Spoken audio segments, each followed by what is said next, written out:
तेजस्वी यादव को वहां आकर के ये नहीं था कि उनको मुख्यमंत्री की कुर्सी से उनका कोई प्रतिद्वंदी मिल सकता है। ये बात एकदम क्लियर हो गई कि हमेशा ये चाहते हैं ना कि ये जो है ये परिवार, लालू प्रसाद का परिवार हमेशा सत्ता में रहे या न रहे, लेकिन राजनीति में बिहार के प्रासंगिक बना रहे। ये भारतीय जनता पार्टी मिल करके कहीं ना कहीं इनको मुख्यमंत्री की कुर्सी से उतार सकती है, जिसकी चर्चा हम करने के लिए आए हैं और जिसकी चर्चा लगभग शुरू हो चुकी है। भारतीय जनता पार्टी के मन में कहीं किसी कोने में भी स्थान होगा नहीं। एकनाथ शिंदे की टीम चिल्लाती रह गई कि बिहार फॉर्मूला लागू कीजिए, 2020 में जो किए थे वही कीजिए। नीतीश कुमार ने 2020 में किया क्या था कि नीतीश कुमार ने भारतीय जनता पार्टी को मजबूर कर दिया था। बार बार ये चर्चाएं शुरू होती थी मीडिया में भी, आपने देखा होगा कि आज फलाने कोर्ट में जा रहे थे, कल चिल्लाने कोर्ट में जा रहे हैं, लेकिन इधर सब बातें बंद है। यानी कि सीधी तौर पे ये समझ लिए कि नीतीश कुमार को ये समझ में आ गया था कि उनके लिए सुरक्षित जगह कहां है, एनडीए में। नोरमा ग्रुप, जो सोचता है वो करता है, आपके अपने सपनों का आशियाना। नमस्कार, मैं विकास सिंह राजपूत और आप देख रहे हैं भारत लाइव। देखिए, बिहार में मुख्यमंत्री के नाम के लिए जो है वो बवाल मचा हुआ है। आखिरकार मुख्यमंत्री का चेहरा कौन होगा, तो आप देख रहे होंगे इन तमाम महारथियों को जो मुख्यमंत्री के कुर्सी पर बैठने के लिए बेताब है। और महाभारत में आज फाइनल होगा कि कौन लिस्ट के अंदर आया और किसका नाम जो है आउट हो गया। तो इन्हीं सब पर बात होगा और बात होगा मुख्यमंत्री का फेस को लेकर। तो हमारे साथ बाबा जुड़े हुए हैं महाभारत में। बाबा, मुख्यमंत्री के नाम को लेकर घमासान बिहार में देखने को मिल रहा है। चुनाव में समय है, लेकिन ये घमासान अभी से ही क्यों शुरू हो गया? देखिए विकास, अमूमन पिछले 35 साल से मुख्यमंत्री के नाम को लेकर के कोई हंगामा बिहार में है नहीं जी। क्योंकि जब 15 साल लालू प्रसाद का शासन था तो मुख्यमंत्री कौन होगा इस पर कोई जिच नहीं था, क्योंकि लालू प्रसाद सबसे बड़ी पार्टी के नेता थे, उनका अपना वोट बैंक था। और समाजवादी धारा से निकल करके जब आए थे तो नीतीश कुमार ने भी बिना किसी लाव लपेट के उनके नाम का समर्थन किया था, वहां कोई समस्या नहीं थी। लेकिन जब लालू प्रसाद को सजा हुई, जेल जाना पड़ा, तो एक बार मुख्यमंत्री कौन होगा इस पर अटकलें लगनी शुरू हुई थी। कई लोगों के नाम आए थे। बीच में मैं कहीं एक निजी चैनल में देख रहा था कि राबड़ी देवी के जो भाई हैं साधु यादव, उन्होंने भी कहा था कि उनका भी नाम, बातें कही जा रही थी कि उनका भी नाम कोई प्रस्तावित कर रहा था। खैर, ये सब बातें उस समय नजर आई थी जब लालू प्रसाद जेल गए थे चारा घोटाला मामले में, और उन्होंने राबड़ी देवी को बना दिया था। वहां भी कोई झमेला नहीं था। वो होती है बातें, सब लोगों के मन में होता है, और हर कोई जो चुनावी प्रक्रिया में आता है, लोकतांत्रिक प्रक्रिया में आता है, उसके मन में होती है कि एक बार वो शीर्ष कुर्सी पर बैठे। ये कोई गलत बात नहीं है। उसके बाद जब नीतीश कुमार आए, उस समय से लेकर के अब तक भी किसी तरह का कोई जिच नहीं है कि हाँ, एक बार जरूर 2015 में, 2014 के लास्ट में, 2015 में जब नीतीश कुमार लोकसभा का चुनाव बुरी तरह से हारे, एनडीए से बाहर निकल करके आए थे, उन्होंने नैतिक जिम्मेदारी लेते हुए जब जीतन राम मांझी को मुख्यमंत्री बनाया, तो जीतन राम मांझी को ऐसा लगने लगा कि वो मुख्यमंत्री के प्रबल दावेदारों में से एक हैं। होता है, उनको लगा कि नहीं, नीतीश कुमार से ज्यादा हम मजबूत हैं, उनसे बेहतर काम कर सकते हैं, दलित हैं, इसका भी सिंपैथी उनको मिलेगा। और कहीं ना कहीं उन्होंने एक प्रयास किया कि वो मुख्यमंत्री की कुर्सी पर बने रहें। लेकिन नीतीश कुमार थे, वहां भी कोई जिच नहीं थी, और लालू प्रसाद ने उनका समर्थन करते हुए जीतन राम मांझी को कुर्सी पर से उतरवाने में बहुत मदद की। खैर, इन सारी बातों को लेकर के ये तो तय हो गया कि लालू और नीतीश के अलावा कोई कुर्सी पर नहीं बैठेगा। ये दोनों ने तय कर लिया। और बार बार मैं ये बात कहता हूं तो इस बात का भी प्रमाण होता है कि हमेशा ये चाहते हैं ना कि ये जो है ये परिवार, लालू प्रसाद का परिवार हमेशा सत्ता में रहे या न रहे, लेकिन राजनीति में बिहार के प्रासंगिक बना रहे। इसलिए प्रासंगिक बना रहे कि जब जब नीतीश कुमार को भारतीय जनता पार्टी या अपने सहयोगियों को डराने की जरूरत होगी तो इनका नाम ले लेकर के डराएंगे। 2025 की परिस्थितियों को अगर देखें बहुत गौर से आप, तो नीतीश कुमार को लेकर के बहुत सारी बातें कही जा रही हैं। कहा जा रहा है कि शारीरिक रूप से अक्षम हो गए हैं, अस्वस्थ रहने लगे हैं। इन सभी बातों को लेकर के 20 साल रह गए, अब कितना रहेंगे? इन सभी बातों को लेकर के अब एक असमंजस की स्थिति बनी हुई है। हालांकि ये असमंजस की स्थिति 2020 में भी कहीं ना कहीं एक छोटे ही पैमाने पर बनी जरूर थी। एक तरफ इनके सामने जो है वो पूर्ण रूप से, घोषित रूप से तेजस्वी यादव थे जो मुख्यमंत्री का चेहरा थे, उनके महागठबंधन में किसी तरह का कोई जिच नहीं था। हल्का फुल्का जिन लोगों ने जिच रखा भी था या जिनकी महत्वाकांक्षाएं थी वो निकल चुके थे जी। जैसे उपेंद्र कुशवाहा निकल गए थे, जीतन राम मांझी निकल गए थे, अंत में आपने देखा कि वीआईपी से मुकेश सहनी भी निकल गए थे। तो कहीं ना कहीं तेजस्वी यादव को वहां आकर के ये नहीं था कि उनको मुख्यमंत्री की कुर्सी से उनका कोई प्रतिद्वंदी मिल सकता है, ये बात एकदम क्लियर हो गई जी। दूसरी तरफ एनडीए गठबंधन में 2020 में नीतीश कुमार को यह बात का अंदाजा था कि भारतीय जनता पार्टी कहीं इस 15 साल के उनके शासनकाल में एंटी इनकम्बेंसी लागू हो गई और उनकी सीटें कम हुई तो दबाव मत बना दे। उस दबाव को झेलने के लिए और उस दबाव को कम करने के लिए उन्होंने सबसे पहला काम जो किया, ये राजनीति में होता है, इसको अदरवाइज किसी को नहीं लेना चाहिए, उन्होंने सबसे पहले इस शख्स को आउट करवाया एनडीए से। क्योंकि अगर इनको 30, 35, 40 सीटें मिल जाती है तो नीतीश कुमार के लिए संकट की घड़ी हो जाएगी। ये भारतीय जनता पार्टी मिल करके कहीं ना कहीं इनको मुख्यमंत्री की कुर्सी से उतार सकती है, जिसकी चर्चा हम करने के लिए आए हैं और जिसकी चर्चा लगभग शुरू हो चुकी है। अभी अभी महाराष्ट्र में जो हुआ है उसको लेकर के आपने देखा होगा कि खूब चर्चा चल रही थी कि उसमें बिहार फार्मूला लागू किया जाए, लेकिन आपको लगा कि बिहार फार्मूला लागू करने के लिए जरा भी भारतीय जनता पार्टी के मन में कहीं किसी कोने में भी स्थान होगा? नहीं। एकनाथ शिंदे की टीम चिल्लाती रह गई कि बिहार फार्मूला लागू कीजिए, 2020 में जो किए थे वही कीजिए। नीतीश कुमार ने 2020 में किया क्या था कि नीतीश कुमार ने भारतीय जनता पार्टी को मजबूर कर दिया था। भारतीय जनता पार्टी के जितने भी शीर्ष नेतृत्व के लोग हैं लगातार नरेंद्र मोदी से लेकर के अमित शाह तक भेजते रहे लोगों को कि जाइए जाकर के नीतीश जी को समझाइए, किसी से नहीं समझे। अंत में राजनाथ सिंह आए और उन्होंने भारतीय जनता पार्टी को कहा कि भाई ये समझने के लिए तैयार नहीं है और समझे भी क्यों नहीं आप लोग अनाउंस कर देते हैं। और वही राजनाथ सिंह जब सीट शेयरिंग का समझौता का पब्लिकली अनाउंस होने वाला था कि कितनी सीटों पे कौन लड़ेगा, उस समय से पहले 1 घंटा आकर के भारतीय जनता पार्टी को यह अनाउंस करना पड़ा कि नीतीश कुमार ही हमारे मुख्यमंत्री के चेहरा होंगे। अब जो वर्तमान 2025 के चुनाव की तैयारियां शुरू हो चुकी हैं। आपने देखा होगा 2025 में चुनाव जो हो, लेकिन 2024 में नीतीश कुमार को एक बार फिर से एनडीए में लाने के लिए भी प्रयास किया गया और नीतीश कुमार ने यह समझ लिया था कि वो अगर एनडीए में चले जाते हैं तो सुरक्षित हो जाएंगे, उनकी कुर्सी सुरक्षित हो जाएगी। अगर भारतीय जनता पार्टी पूर्ण बहुमत में आ जाएगी तो नीतीश कुमार के लिए एक संकट हो जाएगा। बार बार आप देख रहे होंगे तेजस्वी यादव पर दबाव बढ़ रहा था। इधर आप देखे होंगे काफी दिनों से चर्चा हो रही है क्या कि ईडी और सीबीआई या फलान ठिकान का कभी चर्चा सुने हैं आप क्या? पिछले काफी दिनों से कोर्ट भी नहीं गए हैं। लालू परिवार आराम से है जी। तो ये सब कुछ तब नहीं था जब वो नीतीश कुमार के साथ सत्ता में थे। बार बार ये चर्चाएं शुरू होती थी मीडिया में भी, आपने देखा होगा कि आज फलाने कोर्ट में जा रहे थे, कल चिलाने कोर्ट में जा रहे हैं, लेकिन इधर सब बातें बंद है। यानी कि सीधी तौर पे ये समझ लिए कि नीतीश कुमार को ये समझ में आ गया था कि उनके लिए सुरक्षित जगह कहाँ है, एनडीए में। लेकिन वही नीतीश कुमार जब 2025 के चुनाव की तरफ बढ़ रहे हैं तो ये कई चेहरे उनके सामने नजर आ रहे हैं। पहली बात कि जब दोबारा वापसी किया नीतीश कुमार ने 2024 में जनवरी में, तो सबसे पहले ये जो नीतीश कुमार के प्रबल विरोधियों में से एक थे, इनको नीतीश के दाएं और बाएं बैठा दिया गया। यानी नीतीश कुमार को भारतीय जनता पार्टी ने यह एहसास कराया कि अब आप में वो मादा नहीं रह गया है, अब हम जो कहेंगे वही होगा। हालांकि भारतीय जनता पार्टी के फैसले पर नीतीश कुमार हमेशा से अंकुश लगाए रखे हैं, उनके हिसाब से भारतीय जनता पार्टी फैसले लेती रही है। बिहार में जो होगा वो नीतीश कुमार ही फैसला करेंगे, जिसको चाहेंगे उसको मंत्रिमंडल में शामिल करेंगे, ये तो उनका विशेषाधिकार भी है। लेकिन मुख्य उप मुख्यमंत्री कौन होगा ये नीतीश कुमार फैसला करते थे। 2020 में सबसे पहले नीतीश कुमार का आधा जो शक्ति है वो कम किया गया सुशील मोदी को उनसे अलग करके जी। वहां भी आपने देखा होगा कि भारतीय जनता पार्टी ने 2 ऐसे लोगों को बैठाया था जो नीतीश कुमार की हम मिला दें, मजबूरी थी जी, चूंकि सत्ता में बने रहना था।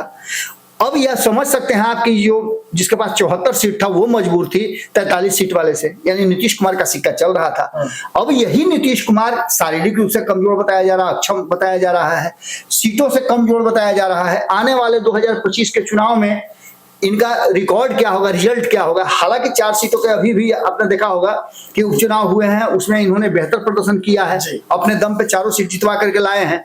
तो खैर ये सब बातें हैं, लेकिन अब जबकि मुख्यमंत्री की बात आती है तो अमित शाह ने जो बात रखी है उस बात के बाद से सिर्फ अमित शाह ही नहीं, अब लाइन लग गया है मुख्यमंत्रियों की। आधा दर्जन से ज्यादा लोग मुख्यमंत्री की लिस्ट में शामिल है। इसमें बहुत सारे चेहरे नहीं हैं और सभी लोगों को शामिल किया भी नहीं जा सकता था। इसका एक दायरा है, इसलिए ये शैडो है। इसमें बहुत सारे लोगों का चेहरा शामिल है। और सबसे पहले हम शुरुआत करते हैं नीतीश कुमार की। क्या नीतीश कुमार 2025 के चुनाव के बाद मुख्यमंत्री बनेंगे? संशय है, क्योंकि अमित शाह ने यह साफ कर दिया है कि चुनाव बाद इसकी घोषणा होगी कि कौन। हालांकि बिहार के जो अध्यक्ष हैं दिलीप जायसवाल, उन्होंने स्पष्ट किया है कि हम नीतीश कुमार के नेतृत्व में ही चुनाव लड़ेंगे। इन्होंने भी कहा है कि नीतीश के नेतृत्व में लड़ेंगे। इन्होंने भी कहा है, इन्होंने भी कहा है, इन्होंने भी कहा है, और जीतन राम मांझी जो इसमें नहीं है वो भी कहे कि चुनाव हम नीतीश कुमार के नेतृत्व में लड़ेंगे। लेकिन सवाल कई खड़े हुए हैं। इन सवालों का जवाब आप खोजने जाइए तो ये तो कह रहे हैं जी कि नीतीश जी अच्छा काम किए हैं, ये भी कह रहे हैं कि नीतीश जी अच्छा काम किए हैं, ये भी कह रहे हैं अच्छा काम किए हैं, ये भी अच्छा काम कर रहे हैं। लेकिन ये कह रहे हैं कि चुनाव के बाद जो जीते हुए विधायक होते हैं वो तय करते हैं कि हमारा मुख्यमंत्री कौन होगा, हमारा नेता कौन होगा। और यही बात अमित शाह कह रहे हैं। दूसरी तरफ यही बात दिलीप जायसवाल ने भी दिल्ली से लौटने के बाद कही है। यानी कि कहीं ना कहीं जो एक कंफर्म था कि नीतीश कुमार मुख्यमंत्री बनेंगे, इस पर एक संशय के बादल मंडरा गए। भले ही बना दे भारतीय जनता पार्टी, अलग बात है, ये तो चुनाव के बाद की बात है। लेकिन चुनाव से पहले नीतीश कुमार को यह एश्योरेंस चाहिए कि वो मुख्यमंत्री बनने जा रहे हैं। इस बात को लेकर के कहीं ना कहीं जनता दल यूनाइटेड ने और उनके प्रवक्ताओं ने, कई लोगों ने यह बात कही है कि नीतीश कुमार ही मुख्यमंत्री होंगे। पहली बात तो ये हो गई। दूसरी बात कि इन्होंने भी कह दिया कि 2025 में इनका कोई ग्रीवांसेस नहीं है, लेकिन 2030 में 30 से 35 तक ये मुख्यमंत्री के और बिहार को लीड करेंगे, नेतृत्व करेंगे। ये बात भी कंफर्म है। इन्होंने भी जाहिर कर दिया है कि वो बिहार को लेकर के ही राजनीति में आए हैं। इसके बाद इनके पार्टी के जो अभी कर्ता धर्ता हैं, उन्होंने, अरुण भारती ने कहा है कि 2030 से 35 तक ये नेतृत्व करेंगे। इसके अलावे अब इसमें शैडो चेहरे जितने भी हैं, भारतीय जनता पार्टी की तरफ से ये तय नहीं है कि कौन मुख्यमंत्री का कैंडिडेट होगा। लेकिन अगर बात करें हम कि नीतीश कुमार एनडीए से बाहर हो जाते हैं तो एक बात तो तय है कि इनकी बाँछें खिल जाएंगी, बिल्कुल। और इसके साथ साथ अभी कई लोगों की बाँछें खिलेंगी। इसमें मुकेश सहनी भी हैं, जो उप मुख्यमंत्री बनने का पहले ही अपना घोषणा कर चुके हैं कि अगर महागठबंधन की सरकार बनती है तो वो उप मुख्यमंत्री कंफर्म है। यानी कि घुमा फिरा करके अगर देखा जाए तो जो स्थितियां हैं उसमें स्वाभाविक रूप से मुख्यमंत्री का जो कुर्सी है वो या तो ईबीसी को जाता है, अगर हम आंकड़ों के हिसाब से देखें तो, क्योंकि जातीय जनगणना में सबसे अधिक संख्या ईबीसी की है और ईबीसी से बहुत कम मुख्यमंत्री बने। कर्पूरी ठाकुर एकमात्र नाम नजर आते हैं। इसके अलावा जो हम लिस्ट अगर देख रहे हैं तो श्री कृष्ण सिंह, सवर्णों का एक लंबा फहरिस्त रहा है। श्री कृष्ण सिंह, दीप नारायण सिंह, विवेकानंद झा, केवी सहाय, महामाया प्रसाद। इसके अलावा आप आगे भी देख सकते हैं, इसमें केदार पांडे हैं, उसके बाद जगन्नाथ मिश्रा हैं, इसके बाद चंद्रशेखर सिंह हैं, भागवत झा आजाद हैं, सत्येंद्र सिंह हैं। ये सब सवर्णों से रहे हैं। लालू प्रसाद, राबड़ी देवी और नीतीश कुमार के साथ इस बीच में 9 महीने के अगर छोड़ दें, एक दलित को बनाया गया था, जीतन राम मांझी को। उसके अलावा ओबीसी के पास रहा है। यानी कि ईबीसी जो लगातार दबाव बना रहा है, उसको अब ये कुर्सी चाहिए। इसको लेकर के कहीं ना कहीं तैयारियां शुरू हो चुकी हैं। लेकिन सबसे बड़ा दुर्भाग्य क्या है कि ईबीसी से ज्यादा राजनीतिक रूप से यदि अगर आपको अवेयर कोई नजर आता है तो दलित नजर आते हैं। चिराग पासवान ने दलितों को आवाज दी है।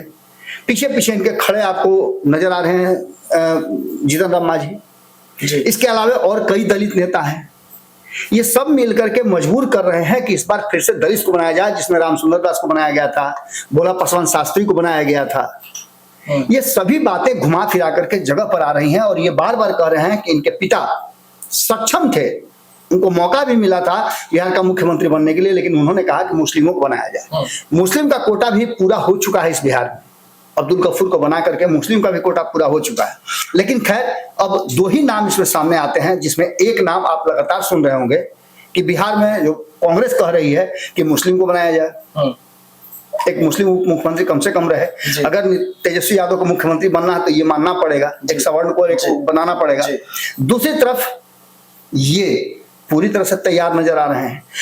उसके साथ साथ भारतीय जनता पार्टी अपने लिए एक मुख्यमंत्री का चेहरा तलाश कर रही है।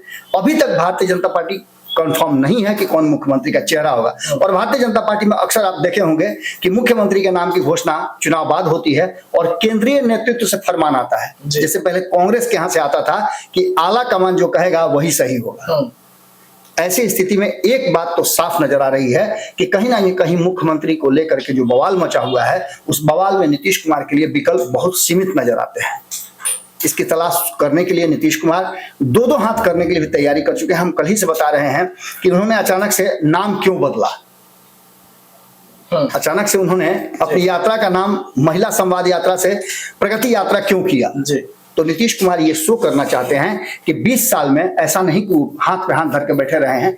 20 साल में उन्होंने बिहार का विकास किया है और बिहार में खास करके अब जो फोकस है वो महिला और युवाओं पर है। ये फोकस अगर नीतीश कुमार का सक्सेस हो गया तो एक बार फिर से भारतीय जनता पार्टी को मजबूर होना पड़ेगा नीतीश कुमार को मुख्यमंत्री मानने के लिए। और कहीं ना कहीं ये जो मुख्यमंत्री की तलाश वाला एपिसोड है, ये जो लिस्ट बन करके रेडी है, इस लिस्ट से नीतीश कुमार को आउट करने की जो तैयारी चल रही है वो शायद उस पर विराम लग जाए। यानी कि नीतीश कुमार आउट की जगह पर इन वाले कॉलम में आ जाए। ये लिस्ट रेडी हो गई है और इस पर मंथन का दौर जारी है। इसके अलावा आप जानते हैं कि भारतीय जनता पार्टी का सारा फैसला जो है दिल्ली से होता है और दिल्ली में फैसला जारी है। देखिए, महाभारत देख रहे हैं आप, लेकिन बाबा एक सवाल उठता है ऐसे में, अगर ये आउट होते हैं तो एनडीए में तो ये रहेंगे नहीं, क्योंकि इनको तो कुर्सी चाहिए। और अगर ये इधर आ जाते हैं तो फिर कैसे होगा? एनडीए कैसे पार कर पाएगी सीएम कुर्सी का सपना? देखिए, एनडीए अगर मान लेते हैं कि ये उधर चले जाते हैं, जो कि जिसका कि चांस अभी बहुत कम नजर आता है, कारण कि अंतिम समय तक अमित शाह को एक बार फिर से हो सकता है डंप कर दिया जाए बिहार के मामलों से, तो नीतीश कुमार को एक बार फिर से ग्राफ दिया जा सकता है। वो उसका भी चल रहा है सर्वे में क्या निकल के आता है, नीतीश कुमार इस यात्रा से क्या प्राप्त करते हैं, ये सारी बातें अभी देखनी है। लेकिन इसके साथ साथ आपको बता दें, आपने पूछा है सवाल कि अगर ये इधर चले जाते हैं तो इनका क्या होगा, तो निश्चित रूप से इनका वही होगा 2015 में हुआ था। क्योंकि आप समझ सकते हैं 2015 में जब नरेंद्र मोदी का इतना बड़ा ऑरा था, तब ये सत्ता में नहीं आ पाए थे नीतीश के बिना, तो आप समझ सकते हैं कि ये दोनों कितना बड़ा कमाल कर सकते हैं। कमाल इसलिए हम बता रहे हैं कि एक तरफ MY समीकरण का मतलब मुस्लिम और यादव होता है, दूसरी तरफ MY समीकरण का मुस्लिम और युवा होता है, महिला और युवा होता है। महिला इनके साथ हमेशा है, युवाओं को साधने के लिए निकल चुके हैं। तो यानी मिला जुला करके आप देखिएगा तो फिर से एनडीए की जगह पर महागठबंधन की सरकार बनती हुई दिखाई दे रही है, यदि नीतीश कुमार यहां से आउट होकर के उधर इन हो जाते हैं तो।